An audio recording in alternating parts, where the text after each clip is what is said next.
Ooh, all right. All right, we are live. This is very exciting.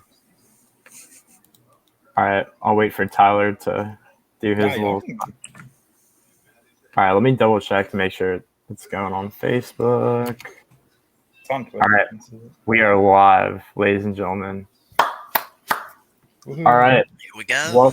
Welcome to the Bets and Booze podcast, everybody. Hold up your drinks now, maybe yes. Right. Oh, I'm typing. Oh, Tyler, come on, take a sip. Oh, you're good. Can't even see what mine is because it's in a glass. All right. I am Joe Will. That's my name. I'm one of the hosts. I'm Fagan Tracy. I'm one of the other hosts. And I'm Tyler Shibish. And I'm the third and final host who's still trying to type. Still trying to figure out his shit.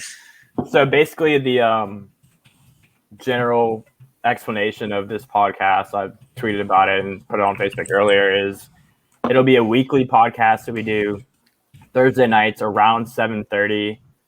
Might be a couple minutes off like we are tonight, but around 7:30 where we're just going to kind of have a couple drinks and then talk about college football and basically break down the games, like the biggest games of the weekend, and then also talk about, a couple of games that we might want to bet on, but that's pretty much it.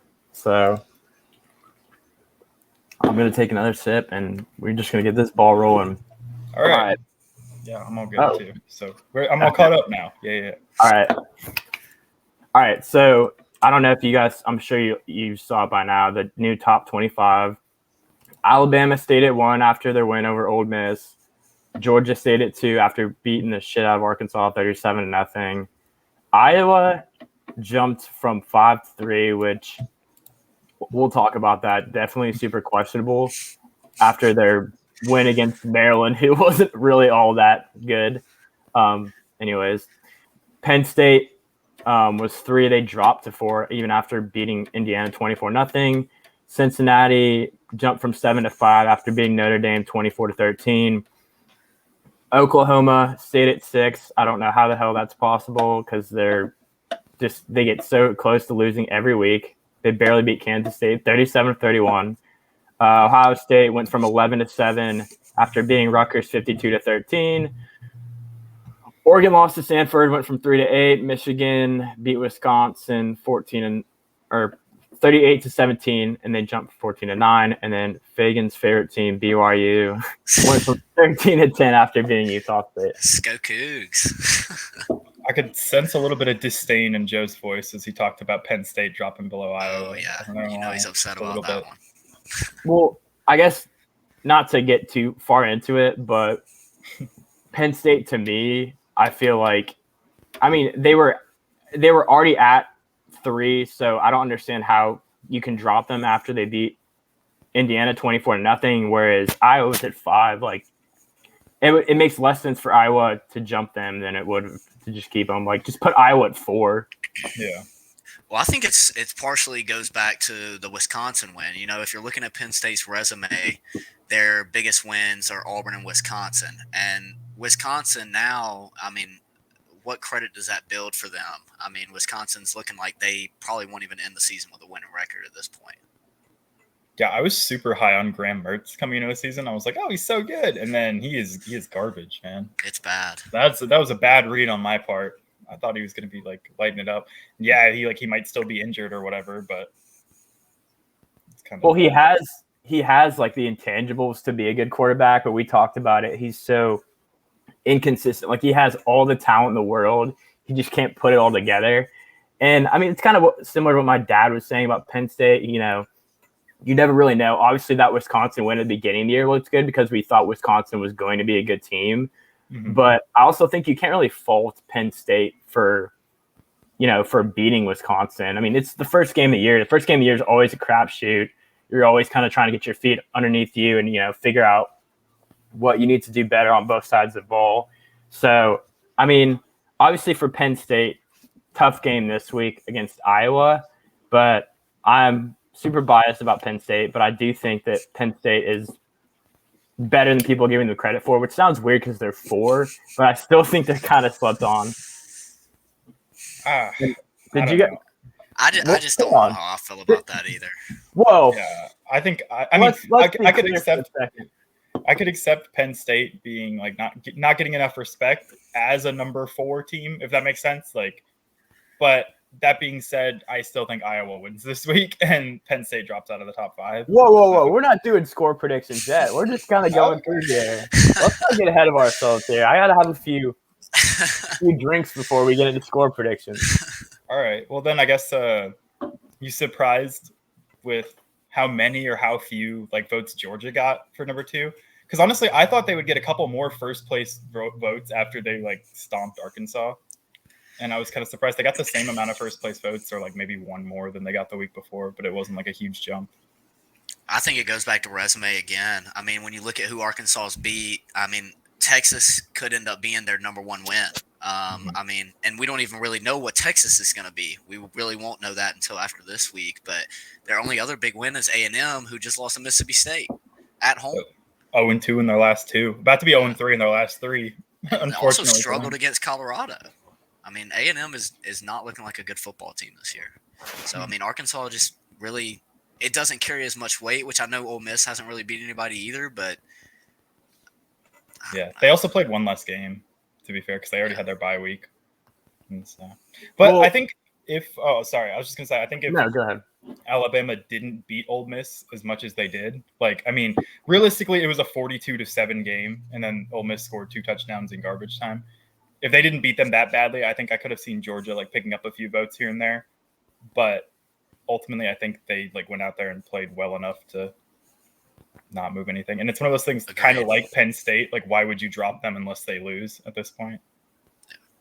Well, the thing about that Georgia-Arkansas game is I don't know like how much of it you guys watched, but I watched a good portion of it, and it wasn't like Georgia like changed their game plan. Like going into that game, you knew they were going to run the ball and they were going to sell out on the run on defense. Like they told you what they were going to do. They stuck their formula. They didn't have to change anything. And then Arkansas basically imploded. I mean, the first drive, they had 2 false start penalties. And I was like, shit, this is going to be a long, long game. And they continued to have a blocked punt. It was just – that was one of the worst first quarters I've ever watched. Like, no exaggeration. They played horribly. So, yeah, Georgia's a great team.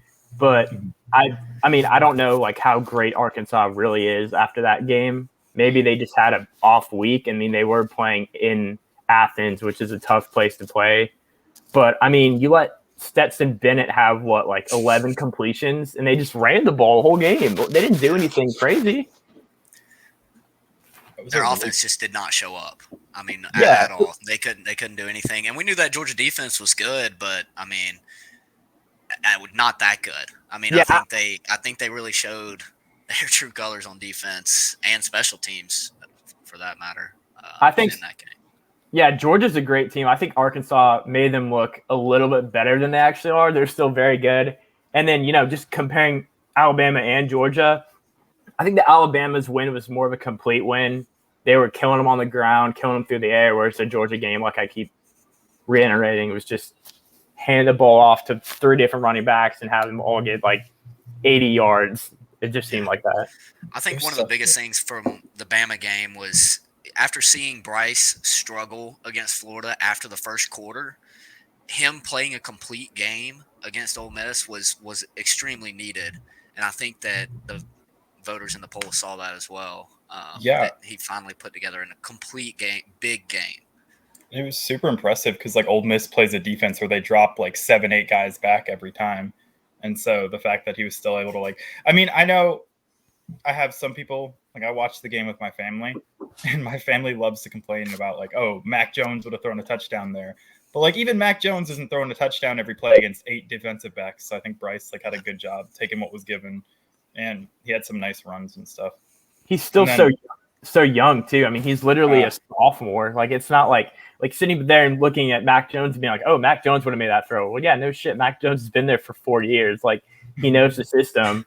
Bryce Young is still kind of trying to figure it out, and I think he's done a pretty good job, all things considered, so far. And me and Tyler called it last week. We were Alabama fans freaking out about Ole Miss, and we were like, people need to chill out because aside from last year, and I think we still like it was a shootout game, but we still won by like a decent margin. Like Ole Miss has never like had a close game with us like in the last 5 years, really. Like there's no reason to believe that game. Like I had people were like saying, "Oh, it's gonna be 38-35." Like Ole Miss is gonna upset them, which never made sense to me at all. One other thing I wanted to say too about the Georgia-Arkansas game. I know we kind of moved past that, but I was just thinking about this. You kind of said it, but that was maybe the worst game plan game I've ever seen. And I'm like a Minnesota Vikings fan. I'm used to run, pass, run, pass. Except Arkansas was like run, run. And half the runs were like with a quarterback who was clearly injured, but they still wanted like KJ Jefferson got hurt last week. And they're still like, oh, KJ, go out there and like do your thing. He was clearly hobbled. And then like the passes they did throw were like little swing passes. They like did not try Georgia downfield at all. And it was just like, why?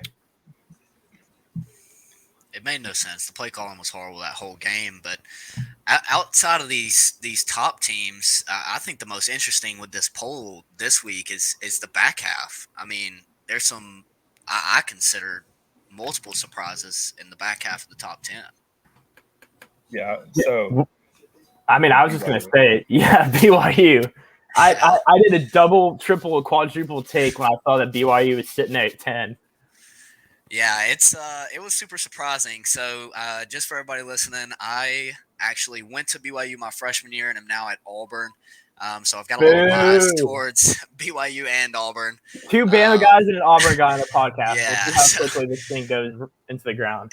Interesting dynamic we got, but I mean, I'm hyped for the Cougars. I mean, it's surprising. I didn't expect much coming into this year. They've pulled out a lot of really close wins against bad teams. So I'm surprised they're getting the credit that they are, because last year they were doing the same thing, but to a whole nother level, and we're not getting the credit like this. It was probably week 8 or 9 before they made the top 10. And they were doing the same thing they're doing this year, but to a further extent. I mean, wasn't like they made the top 10 last year after they beat Coastal Carolina, right? Well, see, that was the game they lost. Oh, they lost. Yeah, I couldn't remember. Yeah.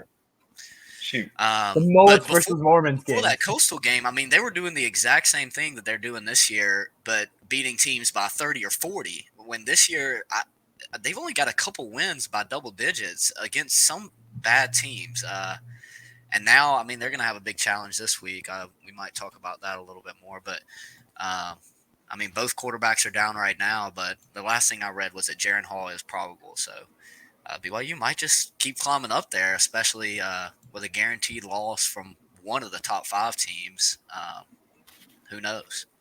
Well, that's the thing about this year. It's been such a crapshoot. You have Alabama and Georgia at the top, and then everybody else. I mean, you got your Cincinnati's, like your Penn State's, your Iowa, but it's such a different year. I mean, Clemson's unranked, like for the first time since 2014, which I'm happy about. But also, it's just odd to sit here and look at this top 10 and go like BYU's at 10. Like it's such an odd year. And I think I saw this on Twitter that there's been like more top 25, like more ranked teams lose this early in the season than like there's ever been. That does not surprise me whatsoever. I mean, the other surprise up there too is, I mean, Michigan at 9. I don't know how y'all feel about that, but that is a complete surprise to me. I mean, in my opinion, they have not played anybody. And as I was saying earlier, I just don't think that Wisconsin win should be deemed a good one at this point. Yeah, I mean, Michigan's at 9 just so Harbaugh can lose to Ohio State again later in the season. So yeah, that's what I was going to add. Is the Big Ten is going to sort itself out. Like this week, Iowa and Penn State play, and they're 3-4. So whoever loses that game, I don't know how far they'll drop. And then Michigan has to play Ohio State. Penn State has to play Ohio State, and then Michigan also. State. Yeah, I was just going to say not quite in the top 10. I think Michigan State's at like 11 or 12 or something, but they're a good team too. So it's interesting to see the clutter with the Big Ten, but it's going to sort itself like out organically within the next couple weeks anyways. Michigan has a pretty good chance to make like a pretty decent statement and like put themselves in contention if they win out. Because right now they have games against number 11, number 4, and number 7 left on their schedule. Obviously, they're not going to be there when they play them, but those are some like 3 pretty big games. Granted, and potentially Iowa in the Big Ten championship too. Oh yeah, and then But granted, I don't think they win. I think they win maybe one of those three, but I think that it's a pretty good chance they might lose all three. I think Michigan State probably beats them.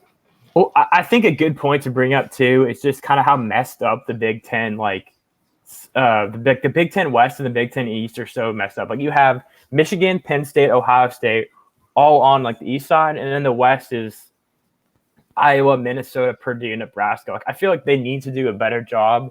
Obviously, it's been this way for a while, but of just splitting out these big teams because you have all your juggernaut teams on the east side, and then the West, aside from Iowa. And I mean, Minnesota had a solid year last year, but it's just so unbalanced, like the way they do the standings. I mean, you could say the same thing about the SEC, though. Yeah. I mean, the East, you've always got either Georgia or Florida, but if you notice, there's almost never a year where both of them are true powerhouses. It's always one or the other, and in that side, you've only got one, yet in the West, you've just got everybody beating each other up. Yeah, like Alabama, Auburn, LSU, A&M are always like good to top tier teams, and then like Ole Miss has a couple years where they've been decent. Like Mississippi State and Arkansas are kind of but like Arkansas is on the up and up. And Mississippi then State's making moves with Leach. Who's the number 3 team in the SEC East? Like Kentucky is 5-0, but I mean they won't Kentucky. We're not talking basketball. I mean, yeah, I guess they beat Florida this week. At some point. That streak could very well come to an end against LSU this week. And then, I mean, if it's not this week, it's next week because I play Georgia the week after. So, yeah. And then I guess other interesting things from the top 10. Oregon, obviously, like I said, lost to Stanford.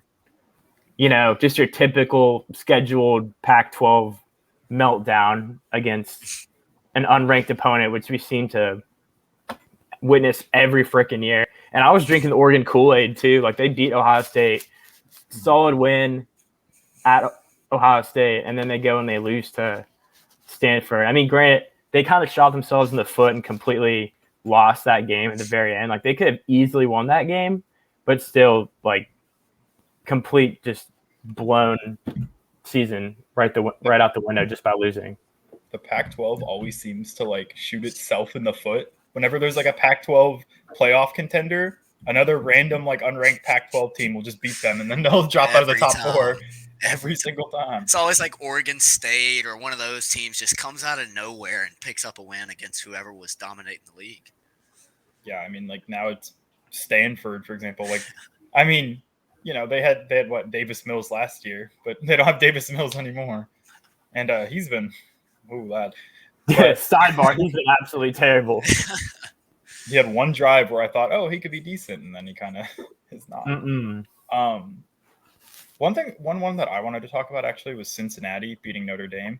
I'm happy for them because there's a legitimate shot that we have like Cincinnati in the playoffs, or like they have a shot to be in the playoffs if they keep it up, like up to number 5, and I don't think you can realistically drop them if they win out, right? And then with one of Iowa or Penn State winning, I feel like they might move into the top 4 this week. And then it's kind of like they control their own destiny.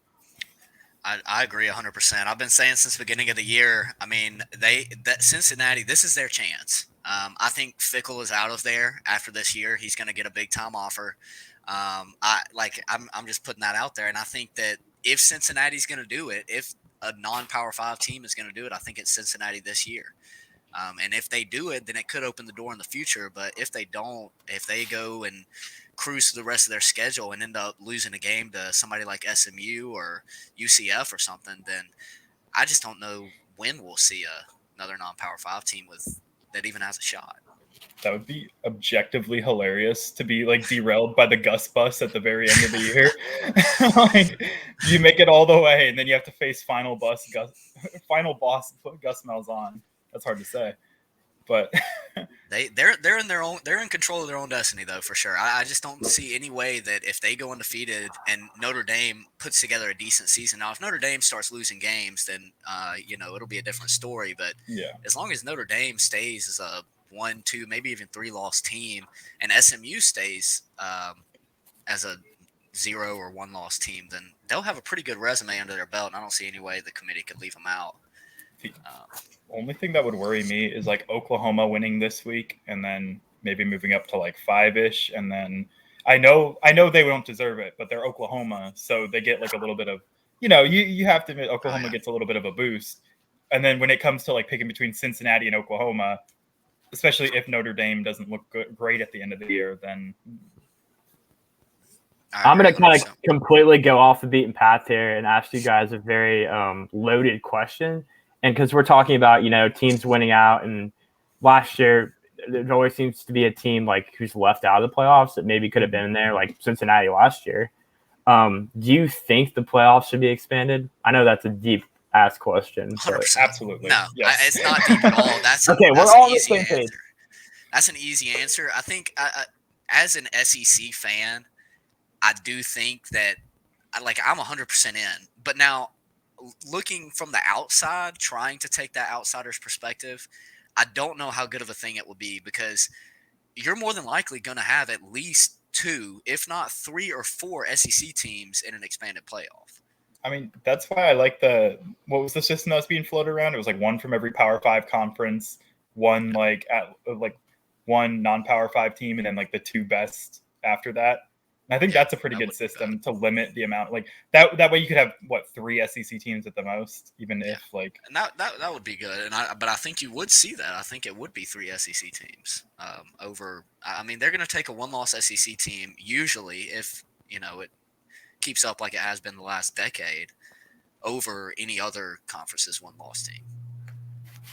But yeah, I think 8's a good number in my mind for right now. I think doubling it and then start there. Like, the problem with doing any more than 8 is like they don't have enough time, and that would be a lot of extra games for. Yeah, you have to shorten the season or something to make that like feasible.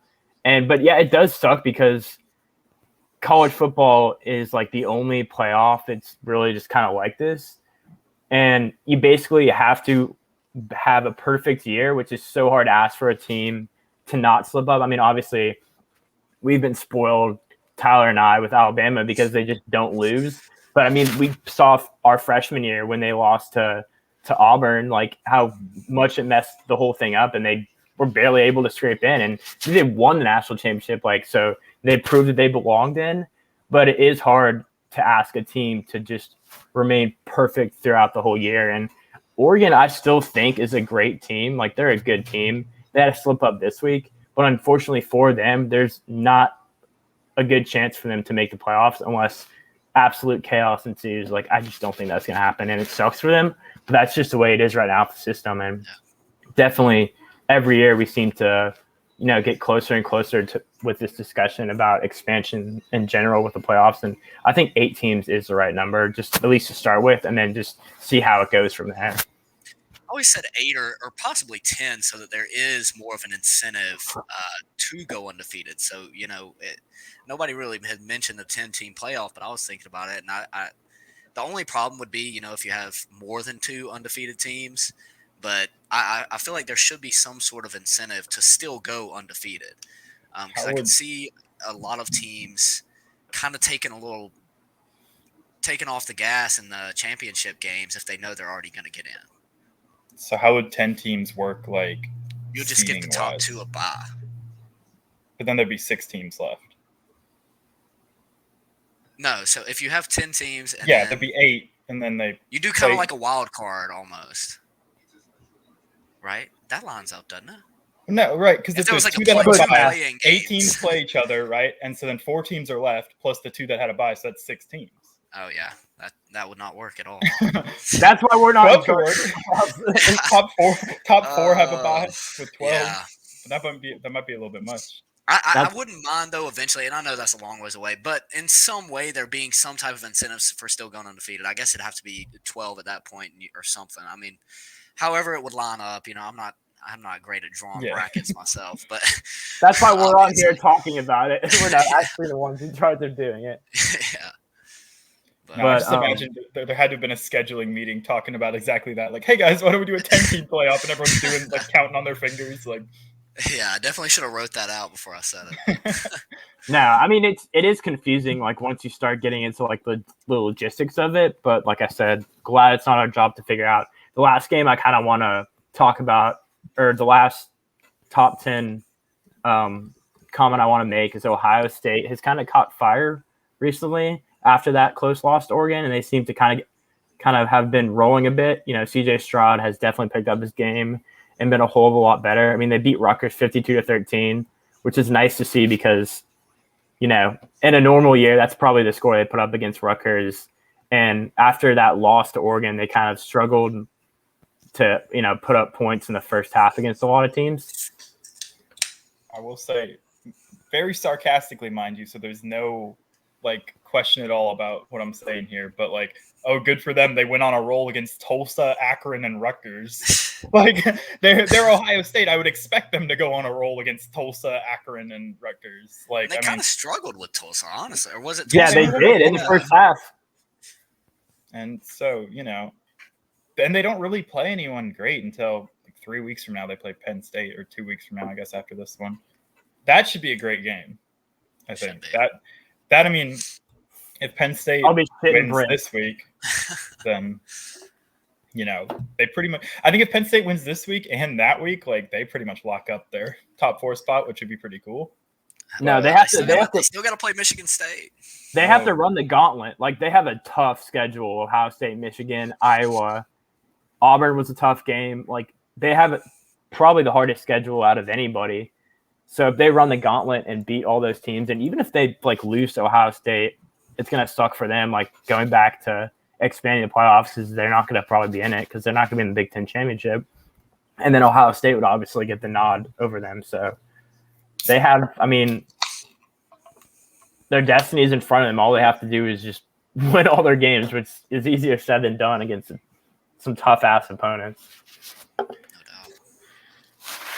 All right.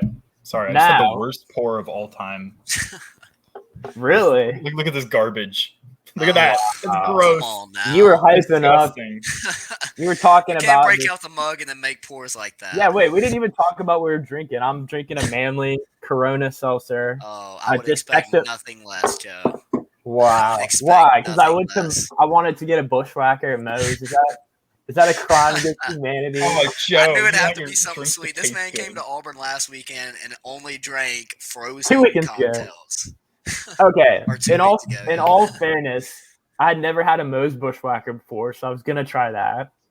And then I had never been to. Yeah, thank you. Yeah, they're good. And then we went to 1716, and I got like a frozen slushy thing. It was all right. I expected it to be a lot better. But it got the job done, which is all that's important. Clarify, you got the bushwhacker without the shooter. Come on now. You at least got to get the shooter in there if you're going to do it.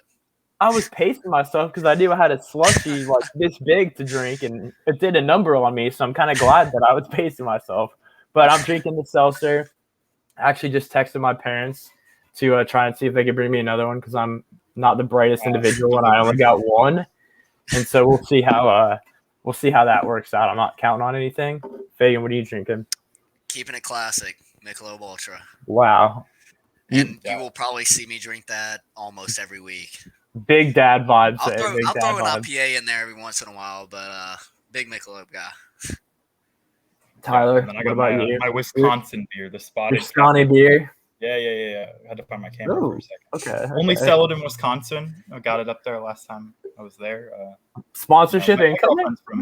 I wish, man. It's good. They only sell it in the Wisconsin borders, though, so I got to go back up there, I guess. Gonna drive to the border, smuggle over some the New Glarus Brewing Company. We'll send a message to a big cat at Barstool, see if he can hook us up. All right. Now we're going to kind of dive into like the best games of the weekend. I say the best games. I kind of put them on here. I know, everyone else might have some other opinions.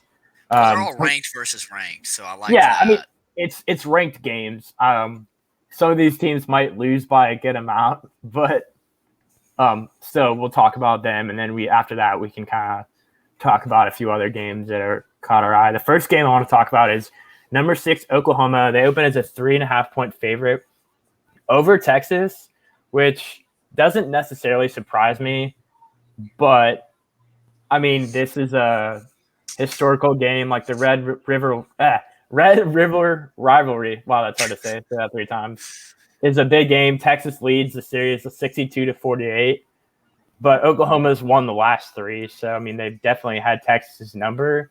But we talked about it earlier. Oklahoma somehow manages to win their games. I mean, they beat Kansas State 37-31, almost lost to Tulane. Like, every single one of their games has been close except for, I think, their first one. And I don't know. I don't know how this game will go. I know it'll be close, but I'm just interested to hear you guys' thoughts on it.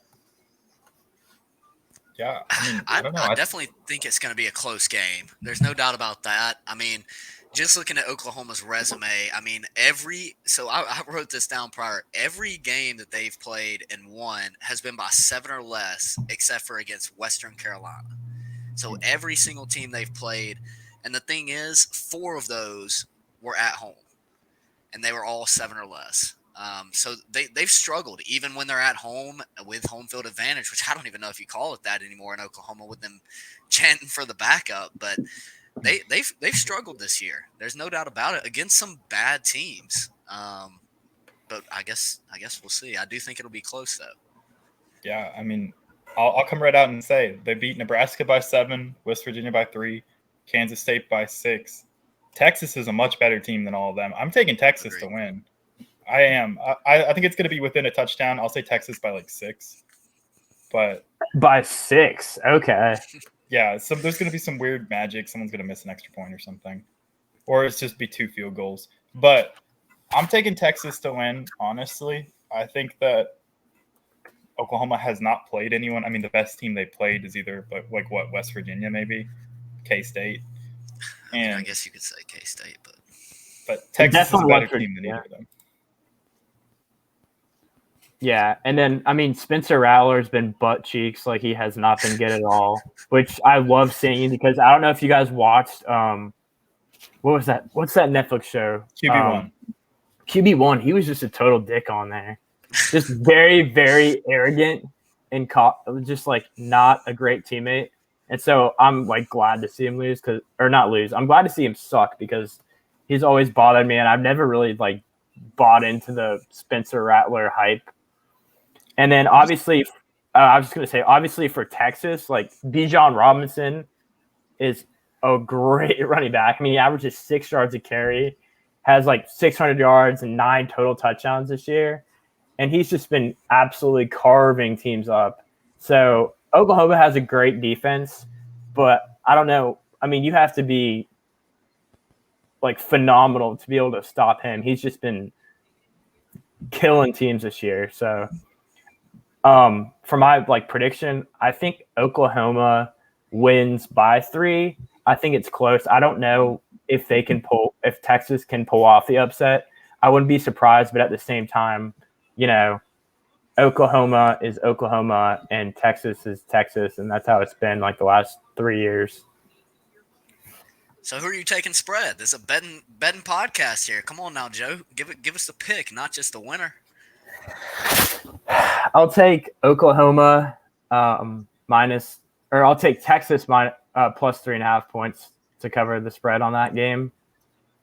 I guess it's going to be a clean sweep then, because I'm all over Texas right now. I'm not. Are you picking them outright? No, I'm taking Texas plus 3.5. And the thing is, I don't love Texas. I don't know if they'll win this game. Oklahoma does have a good rush defense. That's one of the few things that's been going well for them in most of these close games. But I still think Bijan Robinson is going to tear him up. I mean, he's just been shitting on everybody that he plays. It hasn't even been close. I think he's going to make his way into the Heisman talks very, very soon, possibly after this week if he has a big game. I don't know if Texas is going to win, but it's a rivalry game. It's a huge rivalry game. And I think Texas at least keeps it close. I mean, but I would not be surprised if Texas runs away with it. I'm going to stick to Texas plus 3.5 right now, but I might sprinkle money line when it comes down to it. We'll see at game time. That'll be a game time decision. I guess it's just hitting me today that Steve Sarkisian left B-Rob for B-Rob, you know?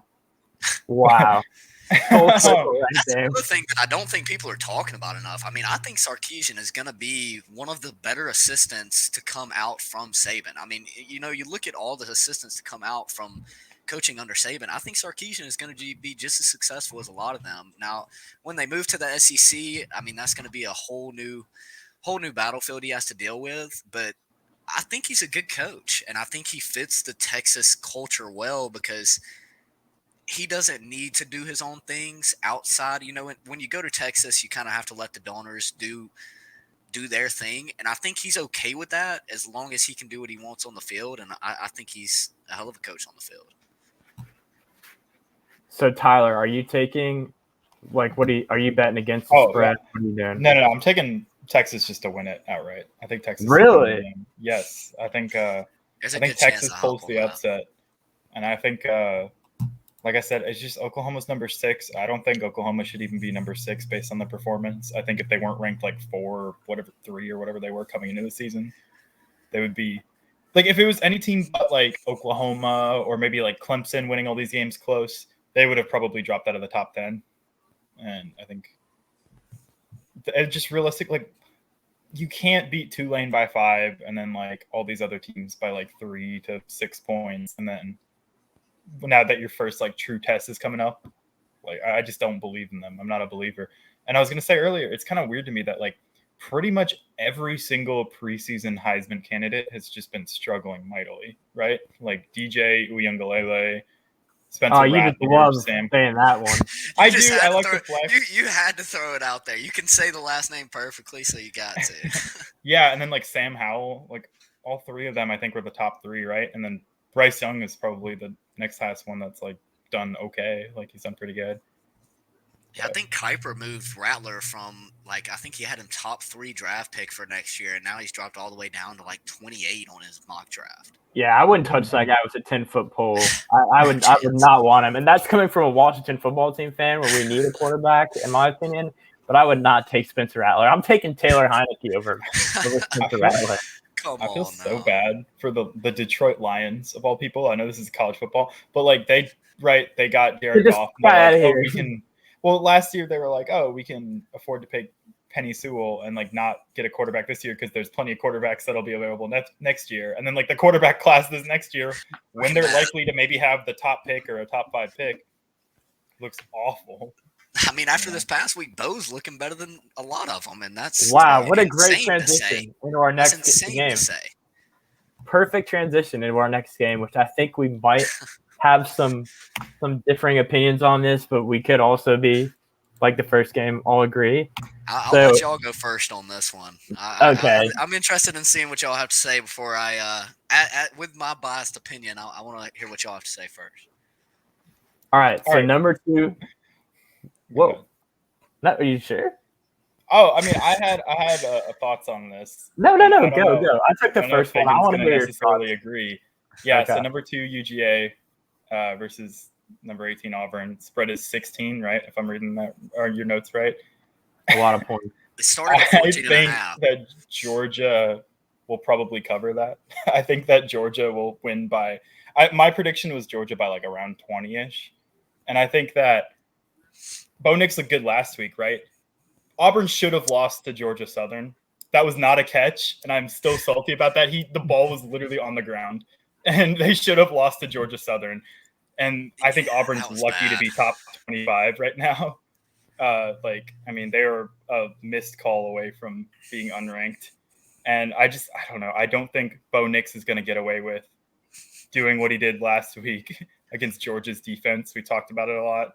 And like when Auburn's barely squeaking out wins against like Georgia Southern, I don't know if they're going to be able to stop regular Georgia's like offense well enough. Hey, it was Georgia State. Give us a little more. Georgia credit. State. Honestly, that might be even worse, though. Honestly. Yeah. Let me look it up.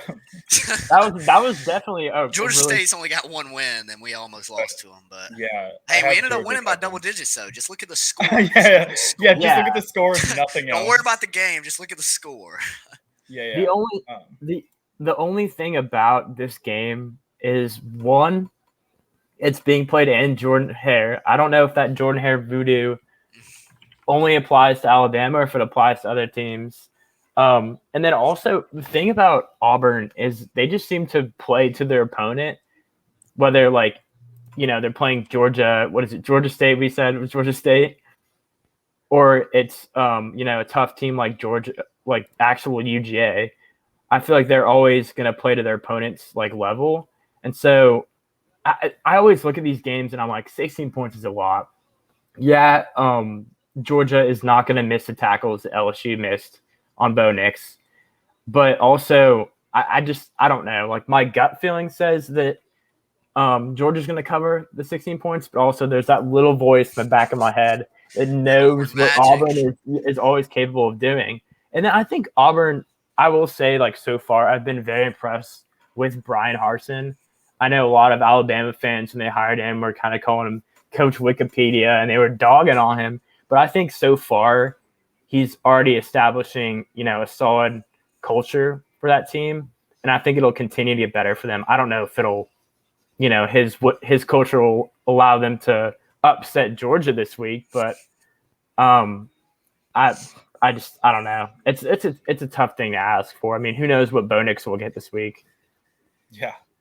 So I had to come into this one with some preparation because I knew I couldn't just come in here as a unknowing Auburn fan and let y'all take me to town on this one. But so let me just read off some stuff real quick. In the last decade, starting in 2011, Auburn has only beaten Georgia twice, both wins coming at home in 2013 and 2017. In 2017, Auburn beat Georgia at home 40-17, then turned around and lost 28-7 in the SEC championship. Sounds about right. Venue. So that once again, that Jordan Hare magic. In the last 4 in Auburn at Jordan Hare, Auburn won 43-38. Georgia won 20-13. Auburn won 40-17. And then Georgia won 21-14 in 2019. That's 2013, 2015, 2017, 2019. Every single one of them was either an Auburn win or UGA only winning by a touchdown. Not only that, Auburn is coming off of a giant victory. I know LSU might not be the best team there is, but this was the first win in Death Valley in 22 years.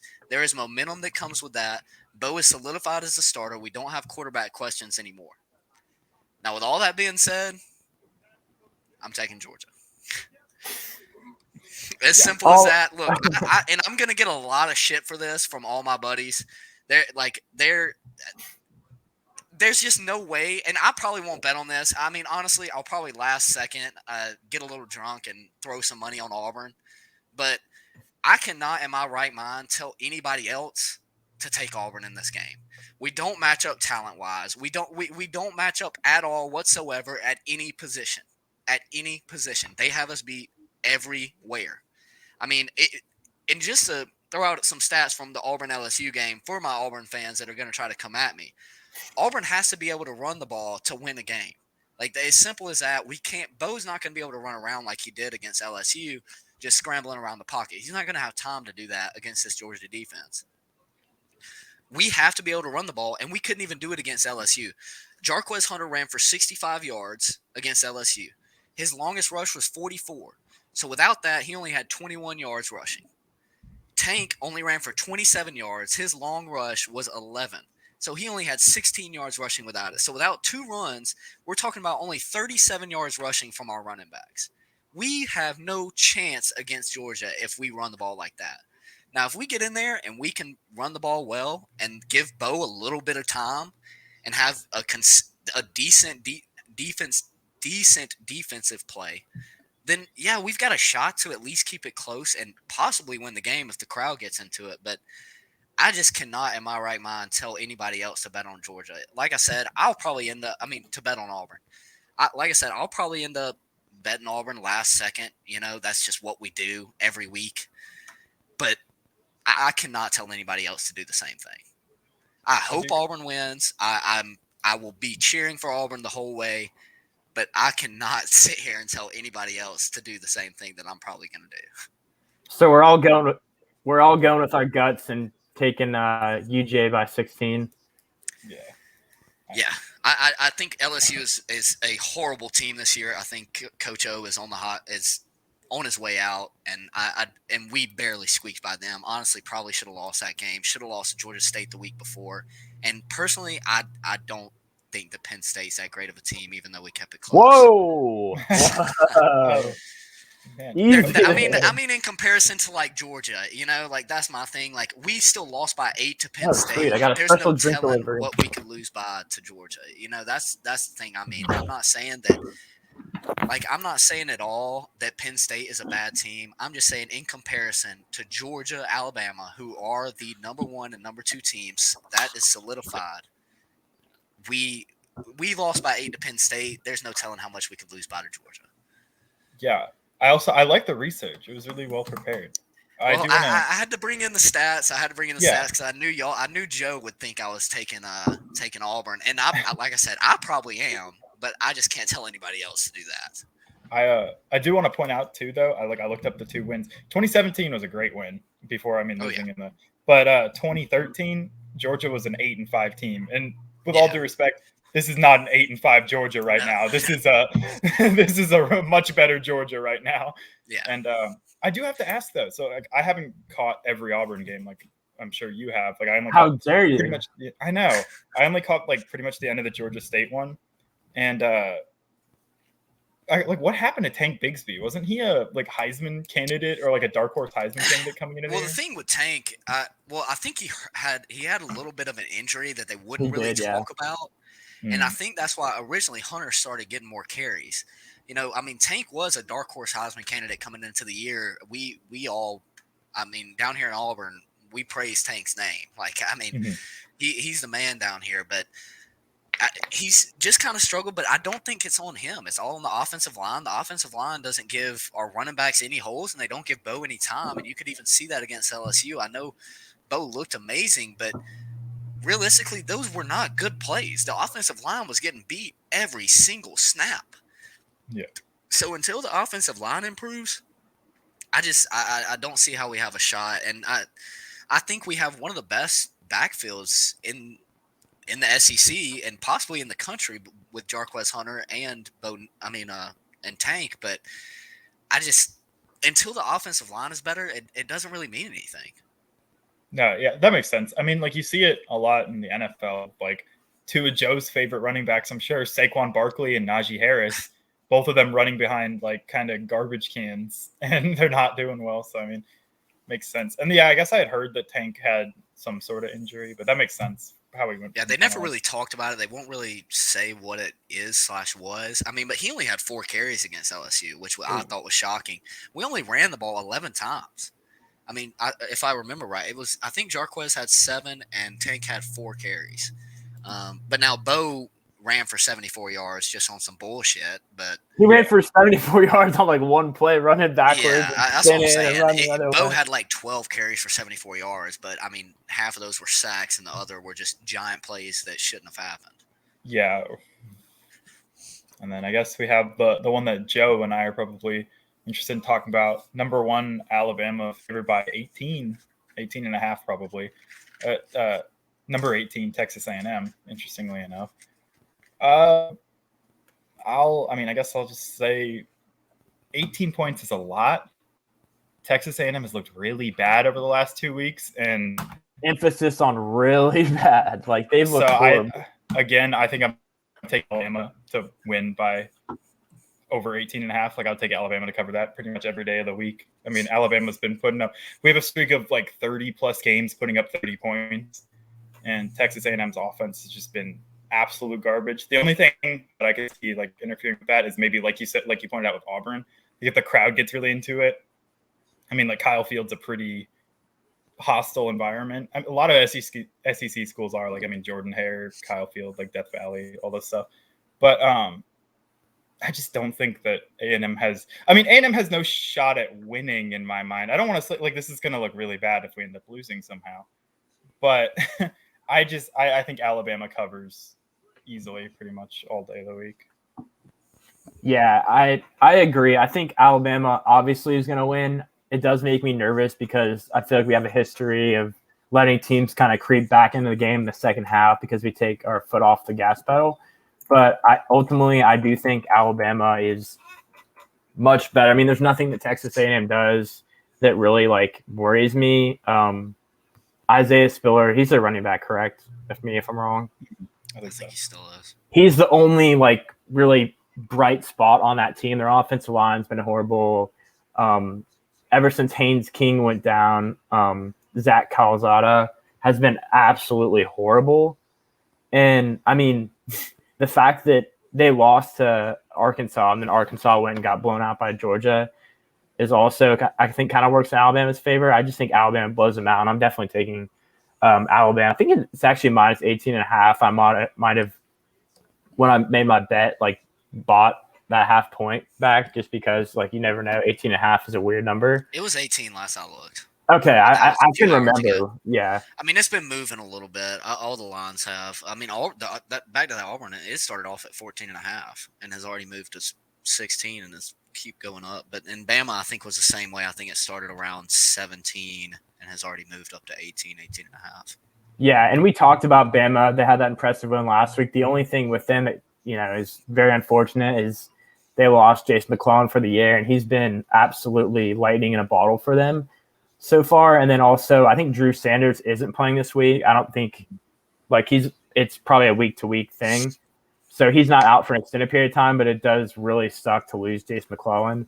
But then again, it's Alabama, and you see them have this stable of 5-star running backs. It's absolutely loaded. Well, I was going to say, the only thing is we only have 3 scholarship running backs right now that are healthy. I mean, because you have Bijan Robinson, you have Roydell Williams, and then Trey Sanders. Well, so I guess I'd say 2.5 because Trey Sanders is kind of an unknown, recovered from like a car accident. But I mean, and then we have Jason McClellan, we have Kamar Wheaton, who's hurt, was like seen on the sidelines in like a boot. It's a 5-star freshman. I'm not as worried about like Drew Sanders, like outside linebacker. I know he was already second string, but linebacker is one of the positions that we're kind of like overflowing with right now. Like we have Nick Saban was like, yeah, they're like, oh, who's going to replace your 5-star like sophomore? And he's like, oh, we have 2 5-star freshmen that are always okay. Pick a 5-star, any 5-star. Yeah. But I don't think the injury is going to hurt y'all at all. I mean, Trey Sanders, prior to that accident, I mean, he was an insane recruit coming out of high school. I think as long as he recovered well, and from everything I've read and seen, he has. So I think he'll be fine. And I mean, Roydell Williams, I'm pretty sure has already had a 100-yard game this season when I looked. So it doesn't matter. You can stick anybody behind that line, and they're going to get yards. That's the thing. With them, and A&M just simply can't move the ball. I mean, since that Haynes King or whatever his name was, yeah, I mean, whatever that guy's name was, yeah, they, I mean, really just since Kellen Mond left, I mean, this whole year has been abysmal for A&M. I mean, everybody was coming in thinking that they were going to be this the normal A&M, the hotshot A&M, but I think people forget that Jimbo always does this. I mean, everywhere he's been, when he was at Florida State, the same thing always happened. Florida State would be relevant for 1 or 2 years, and then they just fall off the face of the earth for a couple years. And I think that Jimbo is going to carry that culture over, and they're going to have a couple down years until they figure things out. I don't know what it is that Jimbo does. I feel like him and Mullen both are those type of guys where they'll have good teams 1 or 2 years in a row, but then they struggle for a year or two. And I guess this is just one of his struggle years. I know this is going to sound ridiculous. I mean, I'm taking Bama. I mean, I didn't even question. Can we get a roll tide? No, I mean, look, here's the thing. I know all of my buddies are gonna. I mean, I'm gonna get so much shit for this. It's not gonna be. I'm ready against Auburn and picking Bama. Yeah, but the thing is, when it comes to this, when money's involved, I'm going to be as unbiased as possible. I'm a realist. I'm not a pessimist. I'm a realist. Okay. I look at every possible outcome, and there is no outcome or any scenario where A&M even stands a chance in this game. And that it's just simple as that. Like I said, with Auburn, at least they might have a shot. But I'm not going to just tell people to bet things because of my biases, because I love Auburn and hate Bama. I'm just simply not going to bet off a bias. I'm going to bet to make money. Well, yeah, and I was just going to say that's the thing, like you touched on with Texas A&M, is they just haven't been able to get over that hump. And it's always, oh, Texas A&M is going to be good this year. Oh, Texas A&M is killing it recruiting. They have a top 5 class. They just can never get over that hump. They're always just kind of right in the upper middle, and they just can't get over that hump and beat Bama. And it's a tough spot to be in. But, I mean, they're just. I mean, I don't even know if they're in the upper middle right now. They're trending definitely down towards the bottom of the conference for sure. Yeah, it's kind of like LSU in a way. Like LSU's had a bunch of top 5 recruits like recently, or like top 5 recruiting classes recently, and like as besides that one year where everything kind of fell perfectly for them, they, I mean, have kind of just disappointed since Ed Ogeron was there. But I was just going to say specifically, Joe, I saw a report that might interest you. Well, I guess you too, Fagan, because Arch Manning, like, looking at the schools that he like wants to go to, or is like considering. Yeah. I saw that Alabama is now considered like the favorite to land him. Yeah, I mean, he was at that Bama Ole Miss game apparently, and I think Ole Miss was the favorite originally, but now, it's hard to go to a team whenever you just go visit and watch them get spanked. I mean, that was bad for Ole Miss. I mean, that was the perfect weekend to have Arch there on Bama's part. I mean, I think Saban knew what he was doing there. I think it's Alabama, Georgia, and Clemson were the 3 that he's looking at, like considering those are his top 3 right now. Like obviously he's a 2023 recruit, so a lot can change in a year. And like being the favorite doesn't matter until he commits. But like those are the 3 that I've heard the most buzz about right now. And then like, I mean, from what I can gather, Ole Miss is just kind of a courtesy visit. Like family ties. He'll probably end up going to Tennessee for a visit too, but that's just more of a doing the right thing. I mean, why would you not go for a weekend, like free football? Everyone treats you like a literal god. Yeah. Like you get to party. Yeah. I will say, Tyler, I'm a little upset that you. Wait, are you saying that Bama gives underage recruits alcohol? You can party without alcohol. Is that a... Whoa. I mean, we were talking about Tennessee. We need to get an investigation up there in Tuscaloosa. I mean, they're all driving those the Mustangs or whatever, but now that's okay. Now that's okay. We don't have to worry about that, but partying and underage drinking, I don't know. Yeah, Joe, I know exactly what you're... Yeah, you just skipped right over the Penn State game, huh? Just to get me Alabama. I saw. Well, it was better to go from SEC to SEC than skip around. You know where my loyalty lies? Yeah, with Penn State University, number 4. Wait, so, I'm not sure. Is it Penn State, Oregon, Ohio State, Bama? Whoa. Ohio State. Let's be just crystal clear on that one. I have every reason to hate Ohio State as much as everybody else, if not more. But leave Joe alone. He's a dedicated Bama, New York Yankees, Dallas Cowboys fan.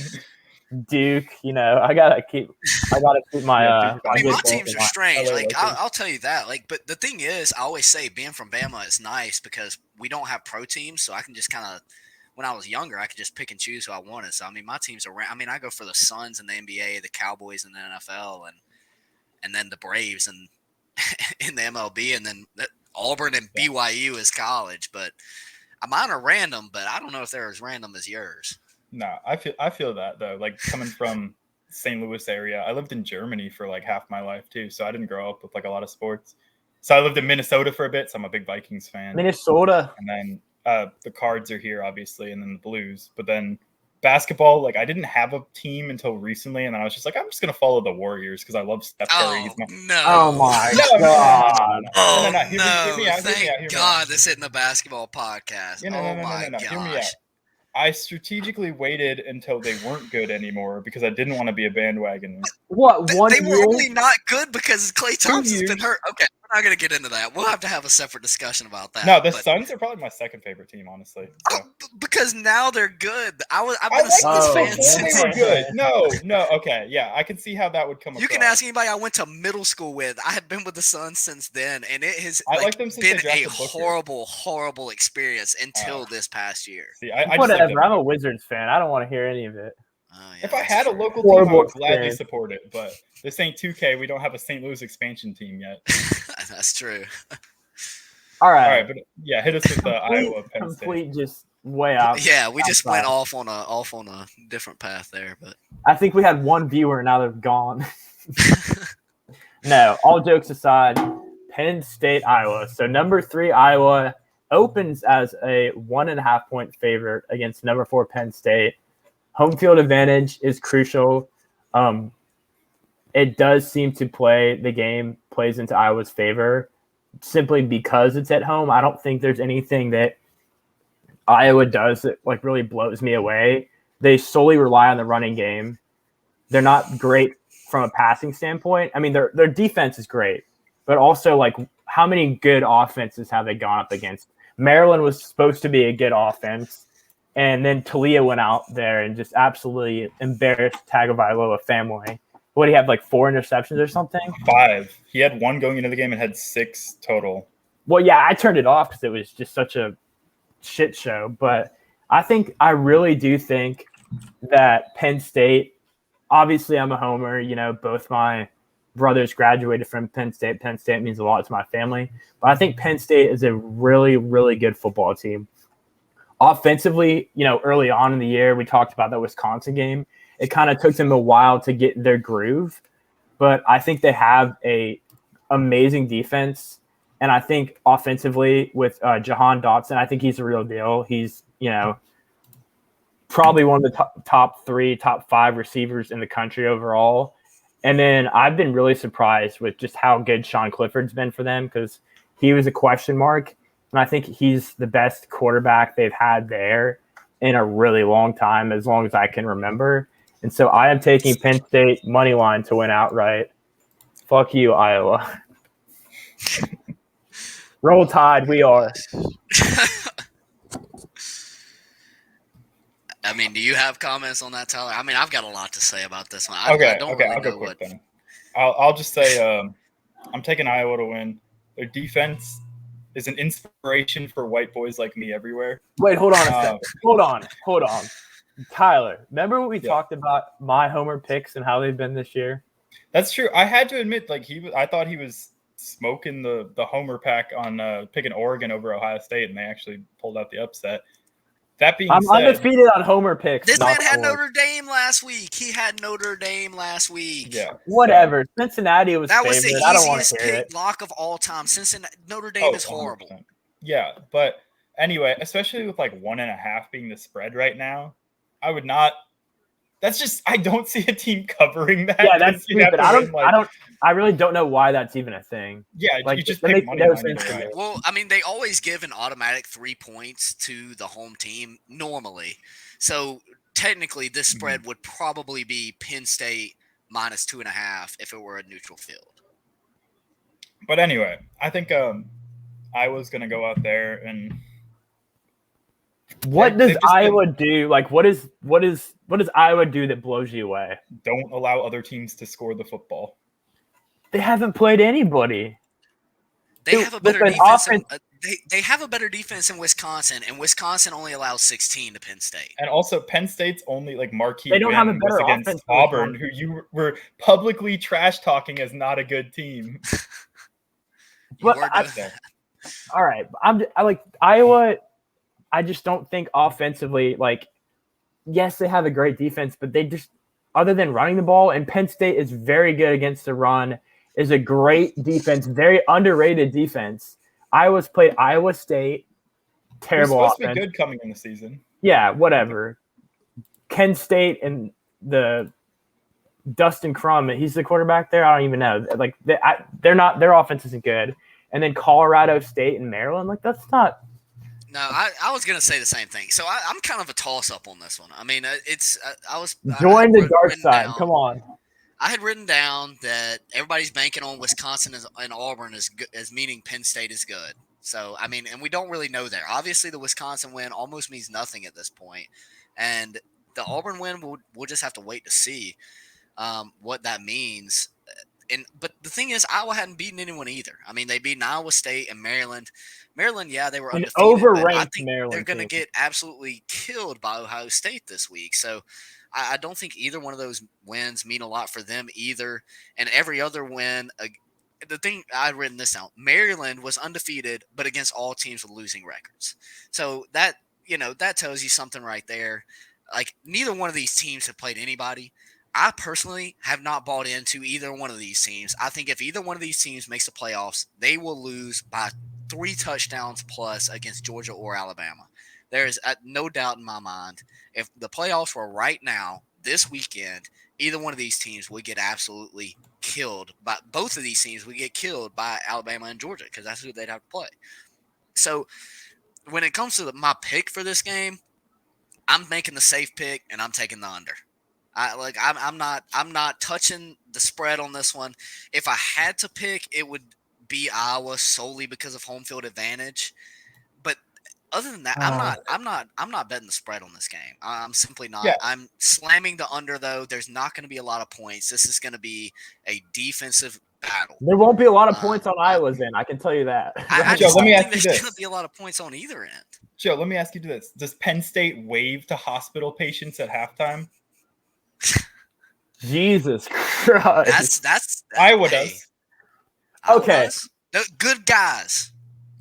I was there for one of them. I got to do the Kinnick wave or whatever they call it. I mean that whole stadium, that stadium's rocking, especially I mean they have a good fan base there. And I mean they've continued to I know Iowa always loses the games they shouldn't every year, but they usually win the big ones.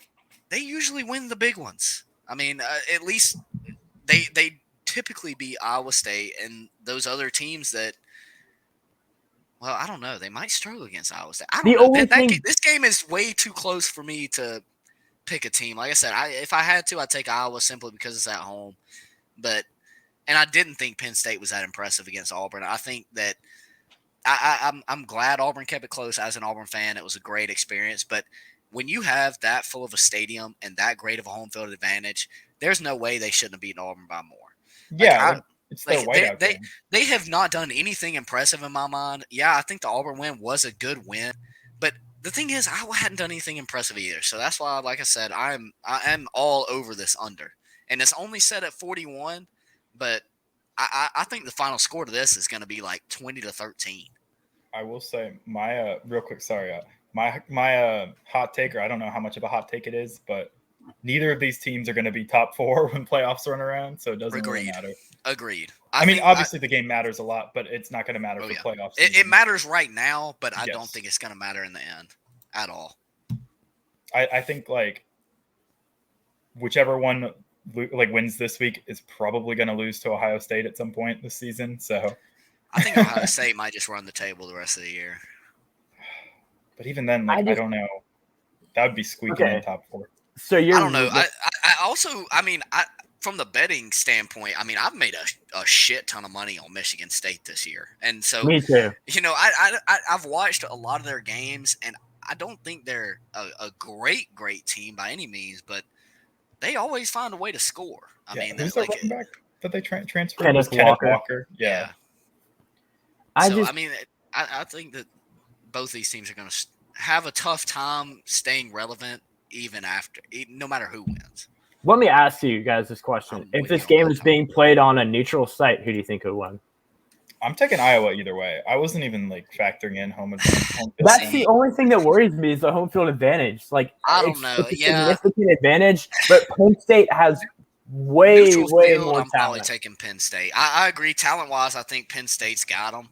But you know, Iowa is just some country-fed, just corn-fed country boys that are out there. Big-ass offensive linemen. I mean, they turn out offensive linemen. They're insane. Even neutral field, I'd probably take Penn State, but I would not bet it. I mean, there's no chance. I think whoever is at home for this game wins this game, and that's Iowa this year. I think in a normal year, this is the perfect game for Penn State just to lose because they always seem to lose these types of games.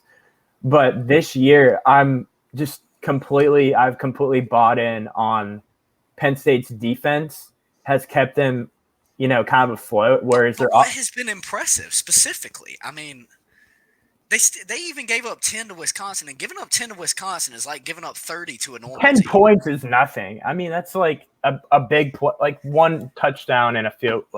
Marshall scored 14 against Alabama this year. I mean, yeah, but like that's when they have the backups in. I'm saying Penn State, their starters gave up 10 double digits to Wisconsin, which I mean, I guess isn't terrible, but like, I don't know. I just don't see anything that impressive. And y'all gave up 20 to Auburn, and honestly, I mean, Penn State should have lost to Auburn. There's it's simple what if as that. coulda? The targeting call Auburn was should have horrible. lost to LSU. I don't even want to rehash. I'm going And to get way Georgia too State. mad about this. The targeting call was the worst one this year. The pass interference was horrible. I can't even get into that game.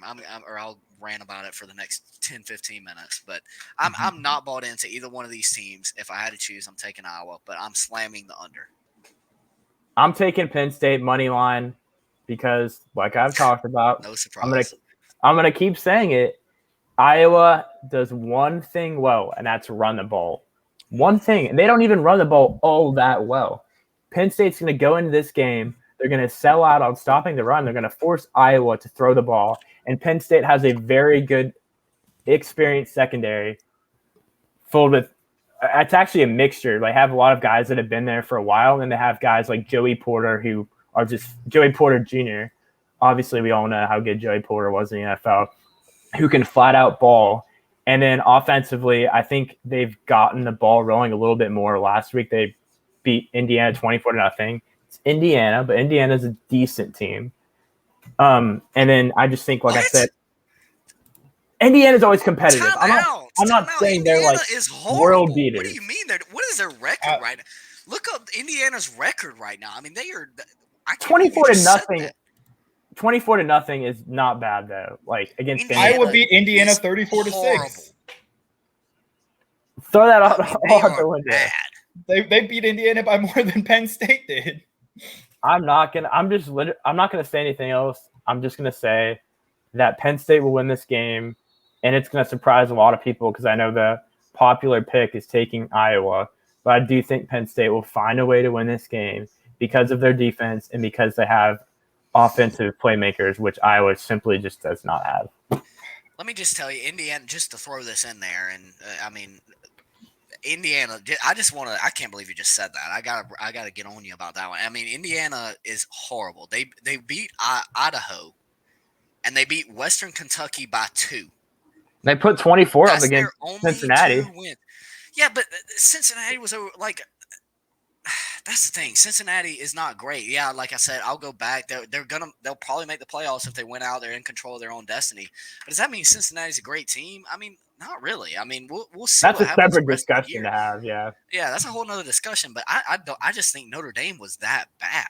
But I mean, that's just me. That's a hot take. But if you look at the stats from that Notre Dame Wisconsin game, everybody hopped on Notre Dame after that. But I mean, Wisconsin had 6 turnovers, so. All right. So those are the main games. Are there any other games that you guys would like to talk about? Those are just the ones I put on there. I haven't put much thought into some other ones though.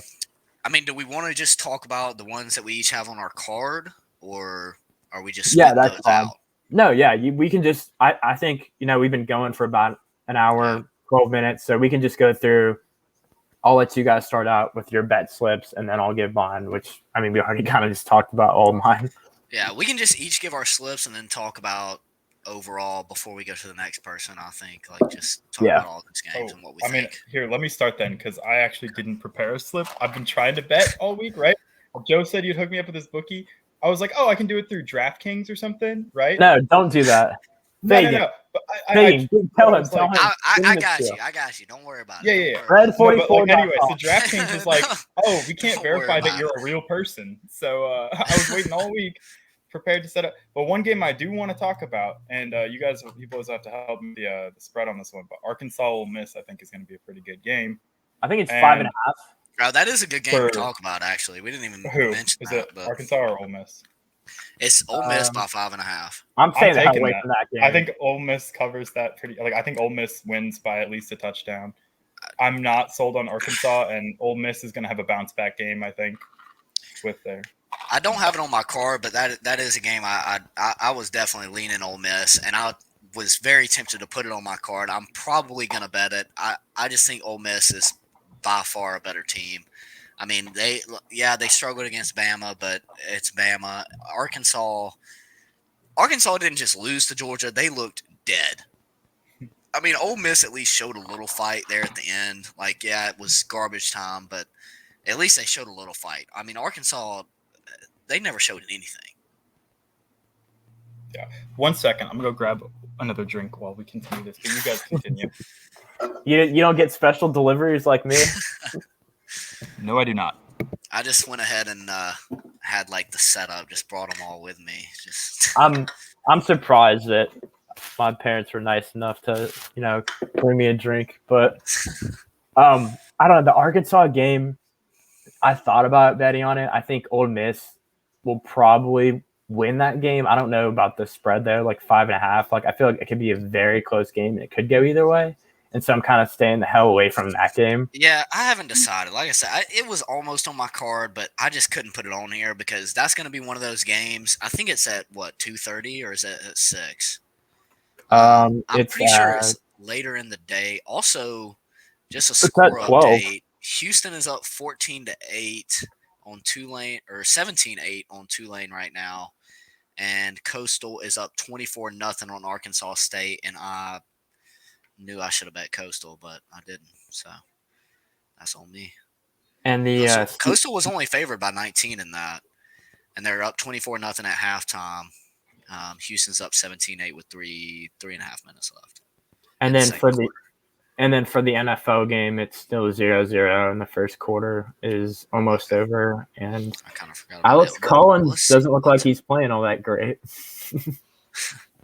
What time? I can't find it. It's a 12. It's an 11 a.m. game. Yeah, 11 a.m. So I'm game. gonna have to make my decision in the morning. Yeah, you better get on. So the way I bet too, just for the few people we do have listening, I always go by time slot. So I'll always go. I bet all the 11 a.m. games, and then depending on how those go, I determine how I'm gonna bet the 2:30 games. And then depending on how those go, I determine how I'm going to bet the 6:30 and later games. But that one's going to be one I'm going to have to make a decision on Saturday morning. But I'm definitely leaning Ole Miss over Arkansas. That's for sure. Tyler, did you ice yourself? I did ice myself.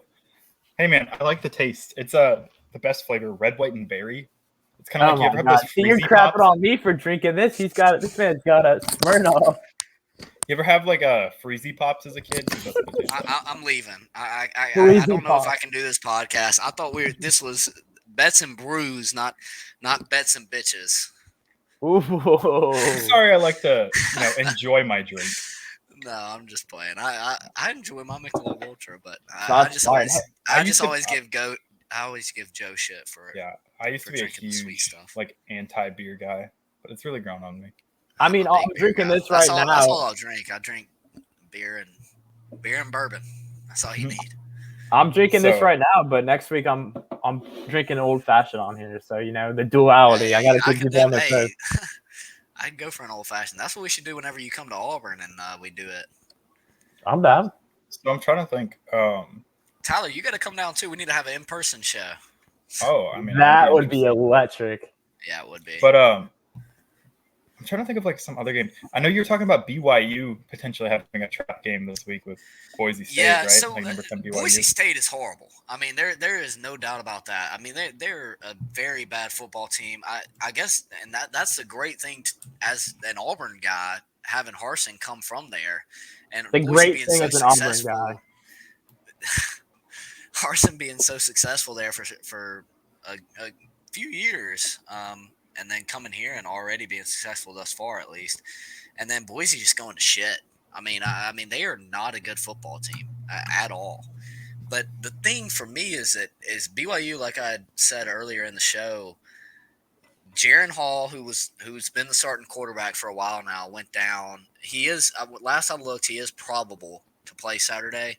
But then against Utah State last week, they also lost Romney, the backup. So if they have to play a third string, it's Mitt Romney's grandson. No, you don't understand. I think how it many is. Romneys there are. When I was at BYU, I had at least 5 or 6 buddies that I knew that had the last name Romney. But I just think were they related or just like all separately Romneys? Yeah, wait. When did this become Alabama? What?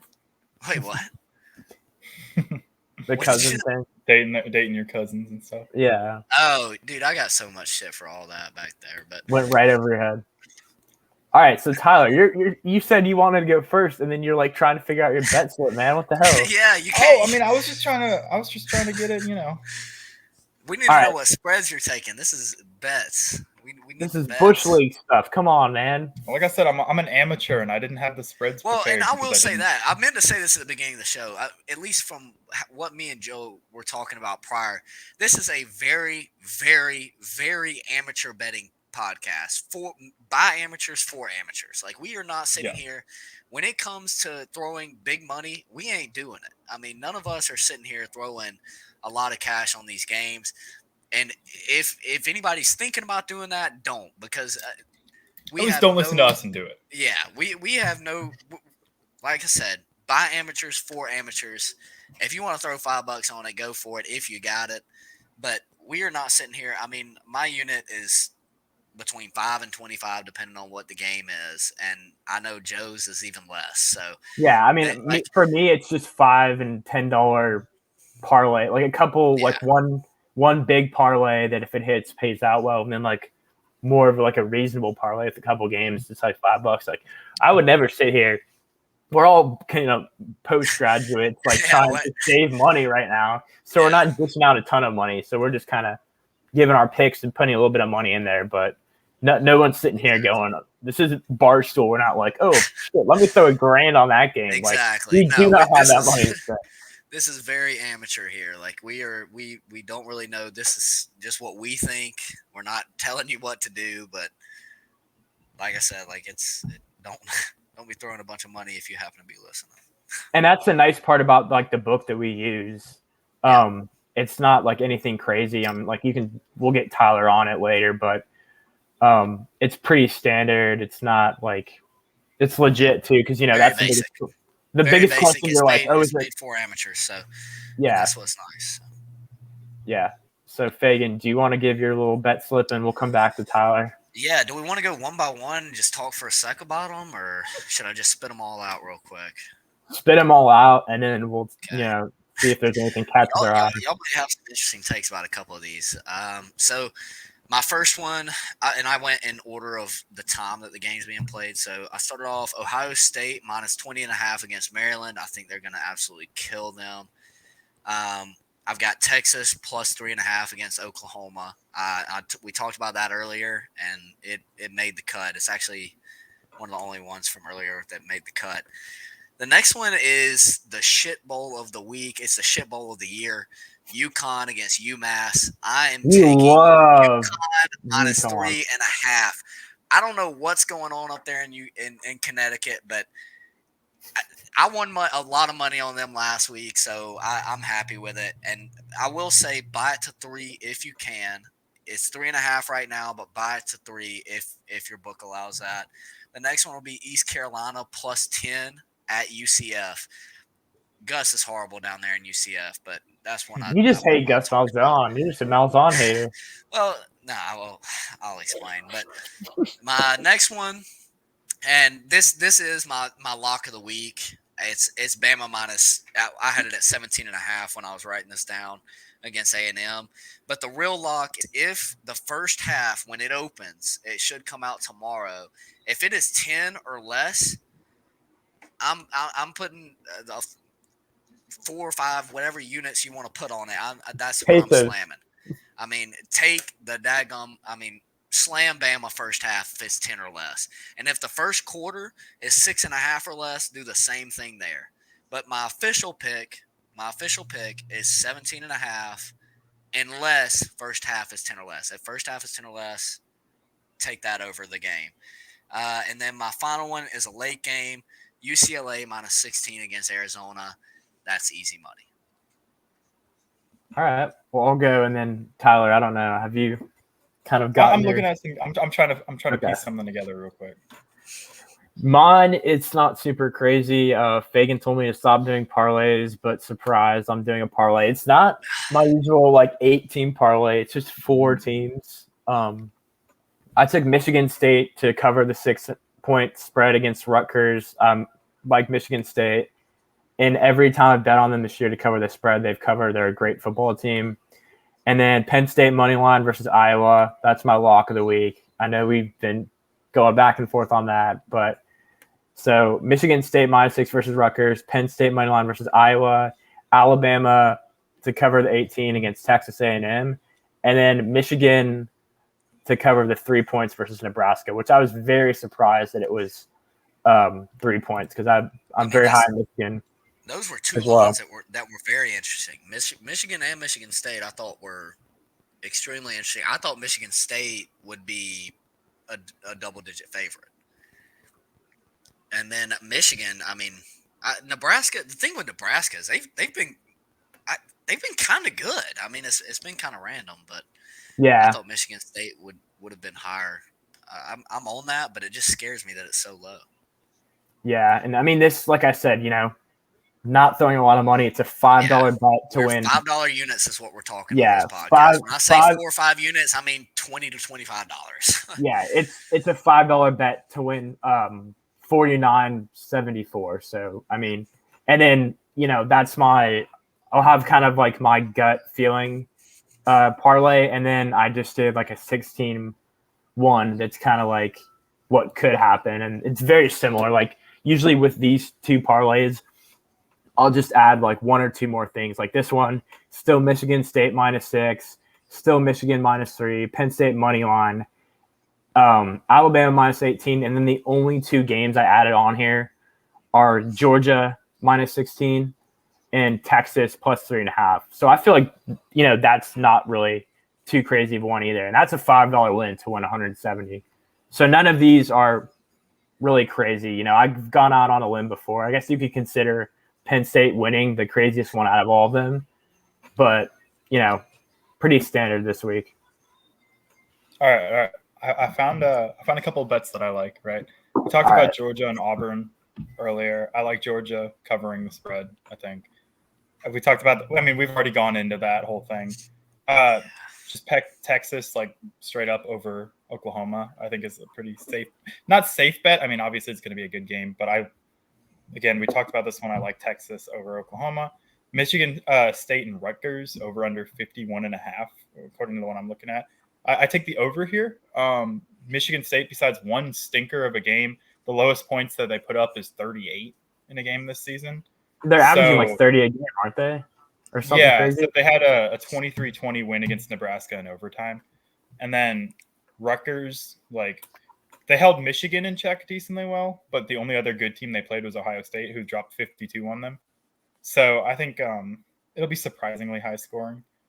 And then Michigan, Nebraska, for some reason, I think you were mentioning it earlier. For some reason, the spread's actually pretty tight on that one.